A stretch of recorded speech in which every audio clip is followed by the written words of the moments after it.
Il semble y avoir une situation de conflit entre Maes et Benab, deux artistes qui étaient proches par le passé. Cependant, leur amitié s'est détériorée et des échanges tendus ont eu lieu sur les réseaux sociaux. Maes est actuellement en conflit avec Booba, mais il semble également avoir des désaccords avec Benab. Selon Maes, il y a eu des problèmes liés à des projets communs et à des allégations de vol de texte et de top-line par Benab. Récemment, Maes a partagé une story sur Instagram mentionnant que Benab aurait été impliqué dans une altercation au Maroc. Cela a conduit Benab à répondre à ces allégations en publiant un long message sur ses propres réseaux sociaux. Dans ce message, il exprime sa déception envers Maes, soulignant qu'il ne comprend pas les raisons de leurs différends. Il déclare également qu'il préfère ne pas entrer dans un clash public et qu'il reste fidèle à ses principes et valeurs. Il mentionne également qu'il aurait préféré une discussion privée pour résoudre leurs différends. En réponse au message de Benab, Maes a réagi de manière provocante sur ses réseaux sociaux. « Bon, c'est le premier et dernier post te concernant que tu auras de ma part. Tu m'as fait passer pour une personne que je ne serai jamais pendant presque 2 ans. C'est très moche venant de quelqu'un que je pensais connaître. Je ne sais pas ce que tu me veux, j'ai toujours été droit avec tout le monde. Ce n'est pas parce qu'on se parle plus que mes principes et mes valeurs vont disparaître. Je rentrerai jamais en clash avec un ancien ref.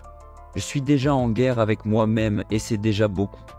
PS, j'aurais préféré qu'on s'explique en privé, d'homme à homme, mais tu m'as bloqué de partout et un follow en premier.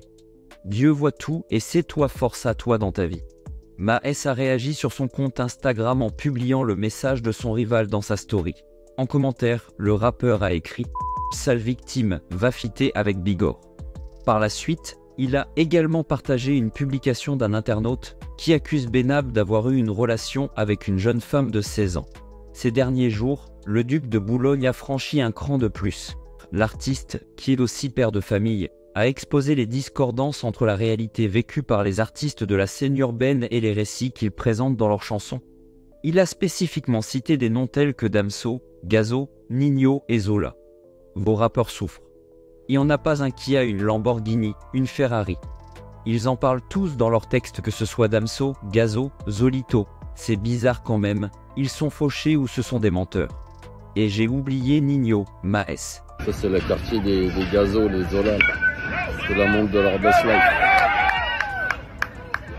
Moi je la mets pour changer l'huile du rapport, t'as capté quoi. En journée, à l'aise. Soit du tout. D'autres artistes ne sont pas épargnés par les tacles incisifs de Booba.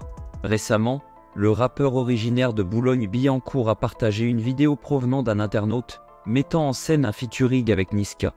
Le titre de la séquence, le jour où Booba avait mangé Niska en 45 secondes, résume l'idée que Booba s'est surpassé lors de cette collaboration. En relayant ce contenu, l'auteur de l'album Ultra semble approuver les commentaires et renouvelle ses critiques envers Niska, avec qui il entretient des différends. Les relations entre Booba et Niska ne semblent pas au beau fixe, et la possibilité d'une future collaboration paraît compromise. Pourtant, il ne faut pas oublier que chaque fois que les deux rappeurs ont collaboré sur un morceau, cela a été couronné de succès commercial, qui ont cumulé plusieurs millions d'écoutes sur les plateformes de streaming. Jusqu'à présent, Niska n'a pas répondu aux différentes piques lancées par Booba. Il préfère se concentrer sur sa musique et son rôle de juré dans l'émission Nouvelle École. Depuis les derniers jours, Medine se retrouve au cœur d'une vive controverse. Le rappeur fait face à une avalanche de messages empreints de haine suite à son invitation aux journées d'été des écologistes au Havre. Cette situation épineuse trouve son origine dans la décision d'inviter Medine à participer à cet événement. L'annonce a suscité une série de critiques virulentes, lançant ainsi une vague de désaccords et de débats houleux sur les réseaux sociaux. Rachel Kahn a été l'une des voix critiquant cette invitation, exprimant sur son compte sa désapprobation. Tout le monde critique l'invitation de Medine aux journées d'été des écologistes, alors que c'est une très bonne idée pour l'atelier traitement des déchets.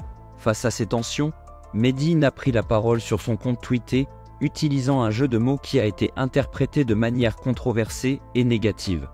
Cependant, conscient de l'effet néfaste de son message, le rappeur a ensuite choisi de briser le silence en présentant des excuses. Récemment, Jean-Luc Mélenchon, figure politique et ancien candidat à la présidence, est intervenu lors d'une apparition sur TF1 pour défendre Medine. Mélenchon a exprimé sa croyance en l'absence de racisme chez l'artiste et en sa sincérité dans les excuses qu'il a formulées. J'ai l'impression de deux choses.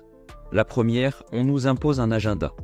Pardon de vous dire que notre sujet à la rentrée, en toute amitié pour Médine, ce n'est pas Médine. Ce sont les conditions sociales. Mais ce sujet social, Médine n'est pas raciste.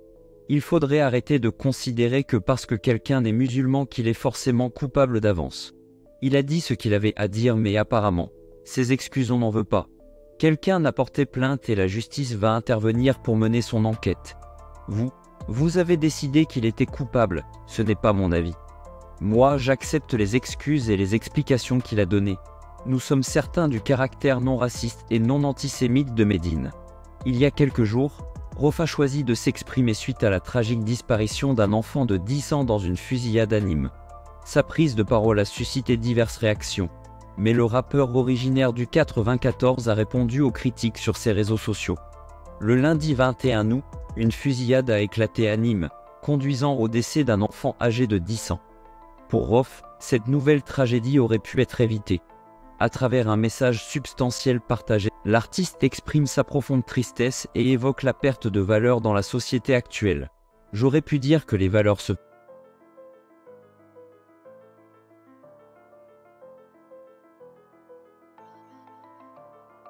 crise de l'adolescence assurée par du chichon plein le crâne, des ballons et de la poudre plein le nez, des mitraillettes avant même d'atteindre la majorité. Une partie de notre jeunesse n'a plus conscience de la vie et de sa sacralité. Les radios ne jouent que des chansonnettes faisant l'apologie de la drogue, on matraque nos enfants de 8 ans avec des lyriques évoquant l'ouverture des fours à 12 heures pile, les guerres de terrain, les meurtres pour une poignée d'euros, la débauche. Ils chantent le pire avant même d'avoir l'âge de comprendre le moindre mot de ce qu'ils récitent. Ils ont créé une réelle culture aux antipodes de la nôtre. Celle de la foi, du respect, de la fraternité, du travail, de l'entraide, de la lutte pour s'en sortir malgré les freins de la société. Tout est fait pour déraciner la jeunesse et détruire le cocon familial qui nous protège des mauvaises influences extérieures. On se retrouve avec toute une génération éduquée par Skyrock et GTA. Mais les propos de Rof n'ont pas été bien accueillis par certaines personnes, suscitant des réactions diverses. Face à ces réactions, Rof a pris la parole sur Instagram pour clarifier ses intentions et expliquer le sens de son message. Ces attardés confondent constat et apologie. On n'est pas des toxicos pour faire l'apologie de la drogue ou s'inventer des vies de Pablo Escobar ou plutôt Pablo escroc de bar. Ils n'ont pas compris qui est l'exemple. Message à la racaille meurtrier, la vie continue, chacun son heure pervertie, Dunia valeur inversée. Puis, quelques heures plus tard, Rof lâche un nouveau message. Faudrait peut-être cesser de m'écouter avec vos pieds. Coton-tige oblige. Apprenez à écrire, lisez des bouquins, enrichissez votre vocabulaire, analysez le monde. L'humain, suivez un minimum l'actualité, ne dénoncez pas les copains mais le système. Faites l'argent mais ne laissez pas l'argent vous rendre débile. Prenez en maturité, j'étais un fou furieux avec la vie qui va avec mais on a grandi, on s'est réformé avec l'âge. On essaye de s'améliorer. On s'est repenti, j'ai des garçons de 19, 16, 15 et 11 ans. Je n'ai pas votre vie, ni votre temps, ni votre cerveau. Malgré tout, j'ai écrit Génération sacrifiée à 20 ans, qui est l'exemple à 23 ans, message à la racaille à 27 ans. Le rap est un art, pas un air. Respectez-le à sa juste valeur, soyez intelligent. N'acceptez pas d'être les diablotin téléguidés par l'industrie.